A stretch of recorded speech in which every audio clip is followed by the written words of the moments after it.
Hi, this is a Sandusky River walleye run, and you can also say mommy. You can use the mommy for yours. The first time you're going to the river, you don't know what to use.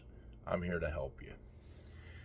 Uh, if you want waders, I suggest neoprene waders. They help you stay warm.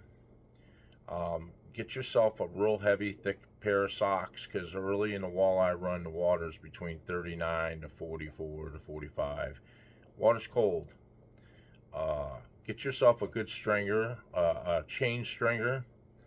That way, when you're in there in the water, if you're waiting, it's easier to put the stringer on your fish.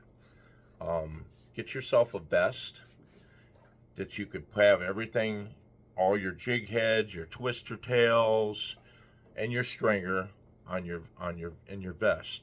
I always take an extra reel and have it already ready to go in case when you're out in the water fishing, something happens to your reel and you get this big old mess.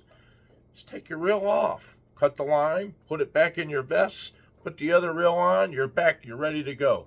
You don't want to be messing when that first hour of the daylight is your best hour. That's when you want to really fish like you're fishing in a fishing tournament because the bite is really good that first hour. Once the sun crests over and starts coming out, the walleyes, they don't like the sun. They're going to head down to the deeper water and the bite shuts down. It's not as good as it is that first hour of daylight. That's why it's very important to have an extra reel and be ready to go. I like to use this about a 7-foot medium heavy St. Croix, fast action. You can feel the bite, and the bite's very light and it's very sensitive, and you want to be able to have something you can feel it. If you really like going fishing for the walleye run, don't be cheap and buy a stupid ugly stick. They're garbage. There ain't nothing good about them. They're good for catfish, and that's about it. They're not good for walleye. I don't like ugly sticks. And I use 8-pound Suffix line. The reason why I use Suffix and 8-pound mono is I don't like super line. People like to use that stuff. They'll go down there and they'll fish, and they'll get snagged up, and they can't break the line, so they'll cut it.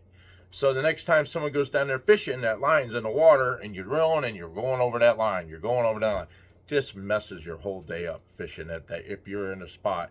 And if you're on shore, especially, you can't move. You are in your spot. There's all kinds of fishermen. So the rest of the day, you got that to mess with. Trust me, mono's the way to go. It's cheaper, and Suffix is very good line. The reason why I like a fishing vest when you're out fishing with your waders, you can put your lead, you can put a pair of hand warmers in there. Get your also a pair of nail trimmers and keep them right there by your pocket. That way you're out there in the water, you're holding your pole, you got your net. You don't want to use your teeth. You just cut your line. Piece of cake. Works really well. You could put your floaters. I always get like a little plastic case to put your lead all in there, and that way you're out in the water. You just hold it and take your floaters out or your lead heads out or whatever. Try to keep it organized, and keep your twisters in your pockets. But if you buy yourself a good pair of waders, usually you got a pouch in the front and you can put your stringer in there. So just letting you know what you need. If you're going to fish from shore, go buy yourself a small tackle box. Don't buy them flat ones because people end up stepping on them. Trust me, had it done thousands of times on the shore. People walk by, they don't see your stuff, and they step on it. Make sure it's bright colored so that they can see it when they're walking by, because people come walking by you all the time when you're on shore, and there's nothing but rocks down there in Sandusky River. And you can keep it nice and organized. Make sure you got your, like I said, your needle nose pliers for taking the hook out of the fish's mouth. Sometimes it does get down in there far, and your fingers get cold. You want to be able to reach in there and yank that thing out of there, not have the fish bite your fingers. It's Also have some hand warmers. Your fingers get cold. The thing is about the walleye run is it's chilly. It's very cold, and you got to be able to stay warm. The fish don't care.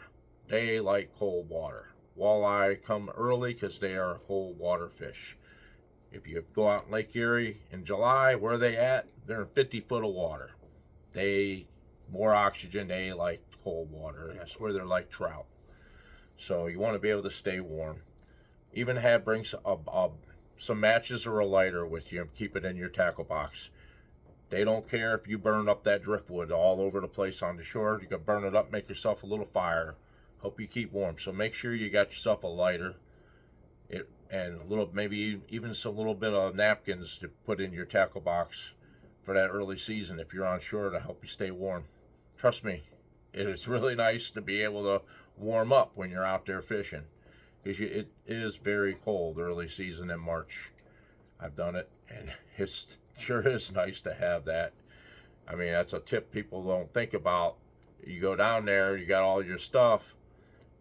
It's nice to have a lighter and you can start a little fire and warm up. And the game wardens or nobody will give you any problem about burning up all that driftwood. There's all kinds of driftwood land on shore. If you're going to go in the water, there's another thing.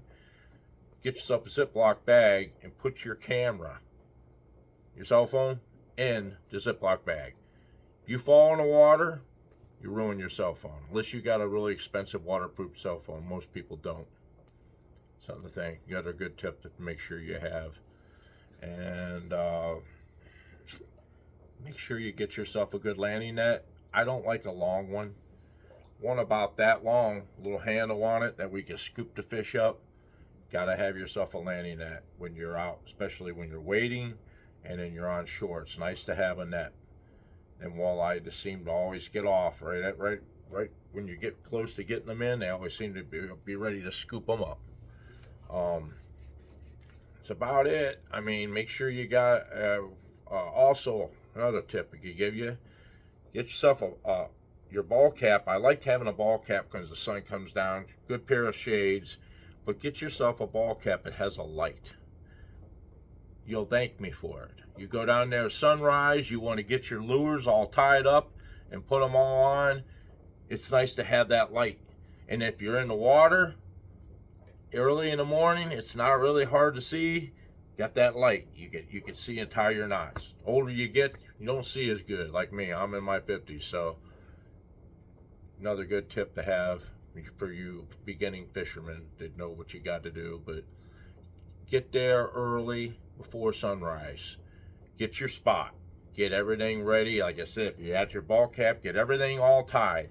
Because that first hour of legal fishing time is the best hour of the day. And same as the last hour of fishing in the evening. Best of the day. Walleye don't like the sun.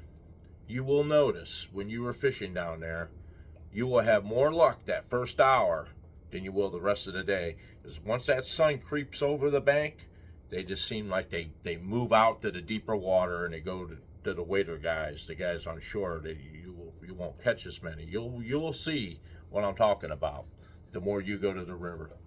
I am going to be giving a lot of walleye tips on my channel, and I've been fishing the Sandusky River for a long time, and I've caught hundreds and hundreds of walleye. And please subscribe. I hope you like the walleye tip for you beginning fishermen. Have a great day.